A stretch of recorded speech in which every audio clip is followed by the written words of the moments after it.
I the a-hole for telling my soon-to-be mother-in-law that my engagement ring is cursed? I, female 26, just got engaged. My soon-to-be mother-in-law is a nightmare. We are currently renovating a part of our place, and she has been lent a key in the meantime because she keeps coming over uninvited under the guise of helping clean up. But she really just likes to snoop and interfere. I do a martial art and take my engagement ring off before class. I came home from an afternoon class one day and my engagement ring was not in the jewelry dish that I usually leave it in.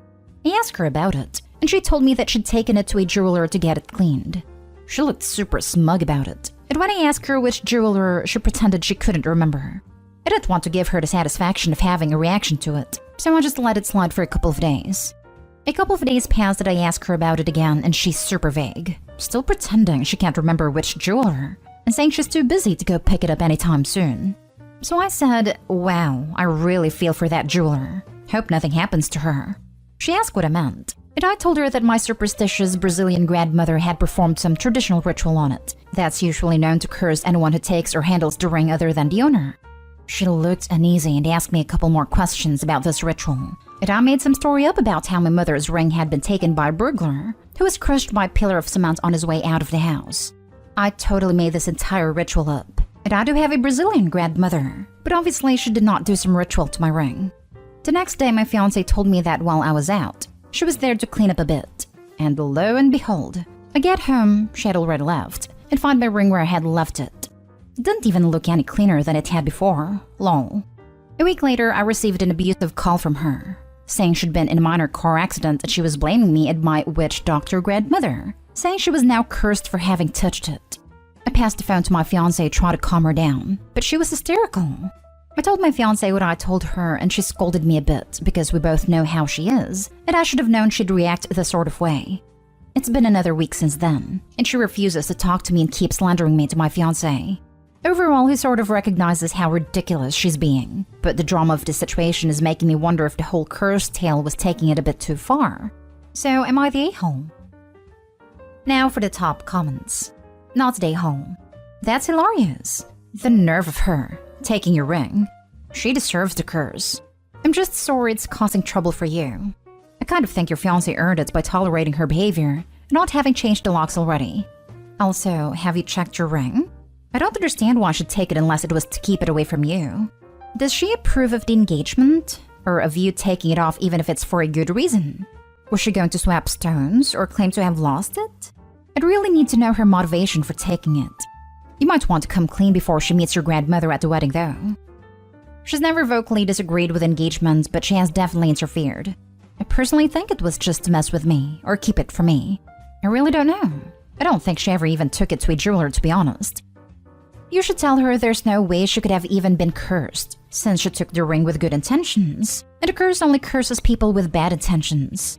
The reason you were worried about the jeweler is because some jewelers will steal rings and swap them out for fake stones. And you didn't know how honest the jeweler was because you didn't know them at all. I'll bet she chokes on her own lies rather than admit she stole it to steal it. This is an excellent idea. I'm definitely going to do this. Thank you. Not today, Hall. She stole your engagement ring. Making up a story's the least you could have done to her. Especially when she clearly made up the story about the cleaning. I've had my engagement ring cleaned, and it takes 2 minutes, and you definitely don't need to leave it at a jeweler. Next story. Am I the a-hole for not letting my sister be a bridesmaid? I, 27 female, and my sister, 27 female, are identical twins. She has been told by almost everyone that she's the more beautiful one. My parents favor her more and will do anything that she asks. I used to be jealous of her when I was younger, but quickly got over it. She went off to attend college and got engaged after graduating. I wasn't invited to her wedding. She told me it was because they were having food that I couldn't eat. My parents threw her a huge wedding that cost hundreds. She and her ex went through a ton of hard times. I tried to be there for moral support, but each time she pushed me away. I'm now engaged to my fiancé, 28 female. Her parents offered to help with wedding expenses, while my parents wanted nothing to do with our wedding. My sister found out we were engaged and started begging me if she could be bridesmaid. I told her no, but that she would receive an invite. She blew up on the phone at me that I was choosing friends over family, and that she deserved to be a bridesmaid. My parents called me and told me to let my sister be a bridesmaid. Am I the a-hole for not letting my sister be a bridesmaid? Not the a-hole. Tell her that you have food she can't eat. She hates lobster. I'll see if they can do a lobster pasta dish. Info, why are you inviting your sister and your parents to the wedding? They don't seem to want to be part of your life unless it's to benefit them. This, why does their opinion even matter? Opie, you deserve so much better. At this point, I wouldn't even invite her. She sounds like the type who would just go for attention seeking. My fiancé thought the same thing. Not the a-hole. She keeps acting like a cow. She might not even get an invite to the wedding because you were having people food. Your parents are showing their favoritism. I am betting they didn't call her to push for inviting you to her wedding. I contacted them about the wedding, and they told me that it was cancelled and was being rescheduled. Wow. So they were actively engaged in you not getting an invite, and then they used subterfuge to ensure that you wouldn't go. I would be tempted to let them know that you are eloping, and then have a wedding with only inviting friends. Next story is titled, Am I the a-hole for letting my mom die? My mom has aggressive stage 4B ovarian cancer. I found out she was suddenly declining and flew down to see her. When I arrived, I lay down in the bed next to her, and we had a wonderful 30-minute, totally cogent conversation that I will forever be grateful for. But she was in a bad shape and getting worse, fast. Refusing food, refusing water, refusing pills. Her husband is a conspiracy theorist and thinks hospice is a scam, so he won't call. And my mom, the sweetest lady ever, and won't contradict him. I extended my trip and took on more of the care. I'll spare details, but it's clear to me that she's getting ready to go. She just wants rest and quiet, and someone to lie there with her. So that's what I do. But her husband and friends are accusing me of sabotaging her, encouraging her to give up. Every time I step out of the bedroom, the husband is on me. You gotta get her to eat. Go back in and get her to eat. Then last night, husband invited 8 people over, without mom's knowledge, including 2 young kids. I tried to keep everyone quiet, but no one listened. In the kitchen, one of my mom's friends grabs me and says, If your mom is feeling up to it, I want to take you all out for lunch. I stare at her, but she adds, Well, you can come too. I just think your mom needs something to look forward to. And it won't be hard. She can just sit out on a patio and enjoy pizza with us. I'm so angry that I'm shaking. But I managed to politely say, Ma'am, my mom hasn't been able to walk without seizing in 3 days. She can't leave the bed. She's refusing food. Do you understand what I'm saying? The woman glares at me and says, All the more important that we get something good, meaning pizza, I guess, in front of her. Fast forward to the end of the night, I crawl into bed with Mom, who looks upset. Mom, so loud. They were so loud. Me, I'm sorry, I should have stopped them. But I think your husband enjoyed the company. Mom, too loud. Me, okay, I'll try to keep things quiet.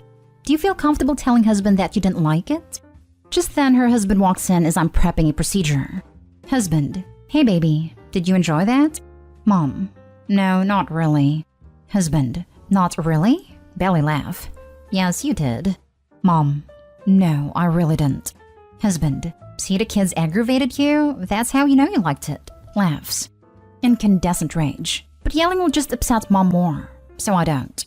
Am I wrong for wanting Mom to go if she wants to?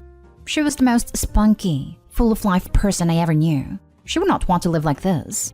But everyone here seems to think I'm pushing her towards death. It's destroying me that my mom is dying. But this is about her peaceful transition, not my grief, right? So am I the a-hole for not trying harder for her to stay? Now for the comments. She's dying. Eating and drinking are no longer important as they won't stop her from passing. Let her go how she wants. Too often people project their own feelings and make the process miserable. I had a family member pass from being unable to eat or drink anymore without aspirating on it. It was difficult, tragic, and very sad, but there was an acceptance. Their body was shutting down and there was only so much modern medicine could do. We put them on comfort care, but were ultimately unable to get them to come home before they passed. It sounds like your mom's husband is just in denial, and likely unable to comprehend just how terminal your mom actually is. It sounds like you're the only one around listening to and respecting her wishes. Watching a loved one die is incredibly hard, and unfortunately it sounds like her husband is not coping well with it, so he is in denial. I am sorry, Obi. She's suffering, she's seizing, she can't eat, etc. She's ready to let go, and that's her choice to make. You are doing what you can to be there for her, and that's fantastic. However, understand that other people aren't going to be as accepting of their friend and loved ones passing away. That's why you're getting pushed back. Some people just can't accept that someone they love is going to pass. They want to think if they just eat a little and get outside more, they'll get better. It's denial. It happens. It's frustrating, but at the same time, in a way, it's complimentary because they care about someone and just can't accept that they may leave this mortal realm. You are doing the right thing because this is what your mom wants. I wish her husband allowed her into hospice, though. That makes him a bit of an a-hole for his conspiracy crap. You're really right. I couldn't see it as a facet of their denial, but it absolutely is. Thank you. Next story. Am I the a-hole for getting a part-time job even though I agreed to be a stay-at-home mom and my ex is giving me mom support? So my ex has a very particular idea of how a child should be raised. One of the things he didn't want to budge on was his belief that a mom should stay home with her children until at least when the children are in full-time education. And even then, he thinks they should only work during school hours so they are home when their children are. At first, I was 100% against this because it put me in a very vulnerable situation. However, the first week after giving birth, I had a change of heart and I ended up signing a contract with my ex where I would effectively be a stay-at-home mom and he would give me mom support. But then a few months ago, I was offered an amazing part-time work-from-home position through a friend.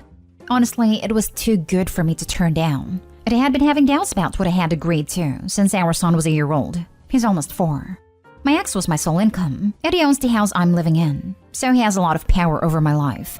So much so that sometimes when discussing things about our son, I would concede to his wants because I didn't want to rock the boat. I didn't tell my ex because I knew he wouldn't like it. And I didn't think the role would interfere with me caring for our son since it was only 20 hours a week. Unfortunately, our son said something that made my ex figure it out.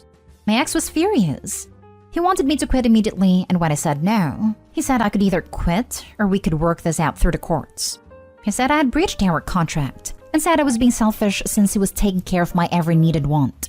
And he said I was a fool since he doubted my job was paying me better than what he was giving me. So I had no excuse to not focus my time and energy on our son. Am I the a-hole? You need legal advice and someone legit to look at the contract. Don't put this here. Guess what? He legally owes you child support and you're allowed to work. Great news!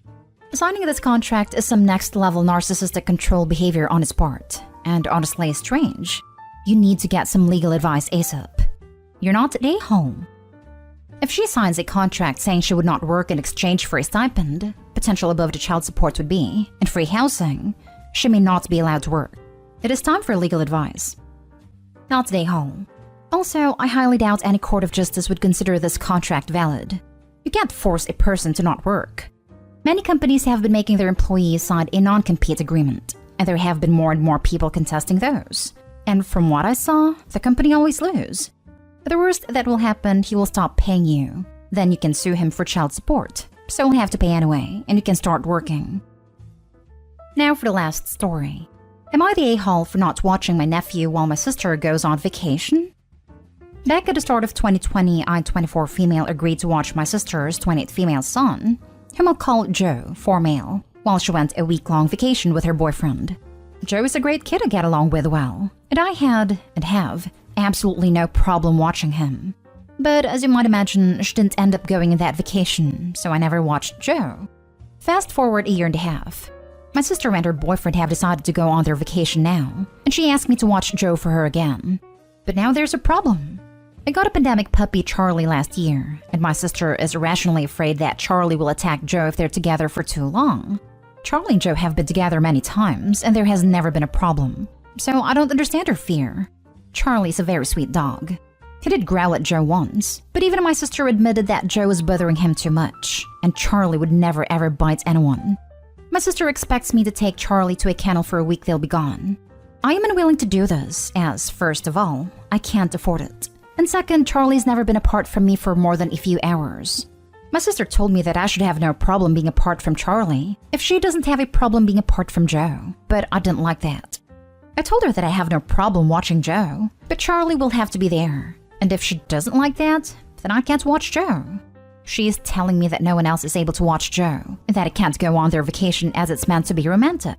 She's saying that I'm ruining her chance to go on vacation. And to be fair, she hasn't been on vacation in a long time. Am I the a-hole here? Should I board Charlie so I can watch Joe? Not the a-hole. He can't go on their vacation as it's meant to be romantic.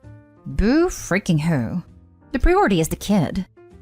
My grandparents took my dad and uncle, 6 and 10 at a time, on their honeymoon because their boy-dad couldn't be bothered to hire a babysitter while he was at work. Parents do for their kids, period. Stand your ground and take that, to be fair, she hasn't been on vacation in a long time mentality out of your head. There are millions of people who haven't been on vacation. It's her responsibility to find someone to watch her son if the environment you're providing isn't up to her standards. It's absolutely ridiculous that she wants you to put your sweet dog in a kennel. Don't make excuses for her, because you only validate what she is saying. There are hundreds of millions of people who have never been on a vacation. Your circumstances changed, so that old "I'll watch Joe" obligation no longer applies. I would be extra careful of Joe being around Charlie in the future. A growl is a warning sign, and every dog can bite when provoked. Watch out.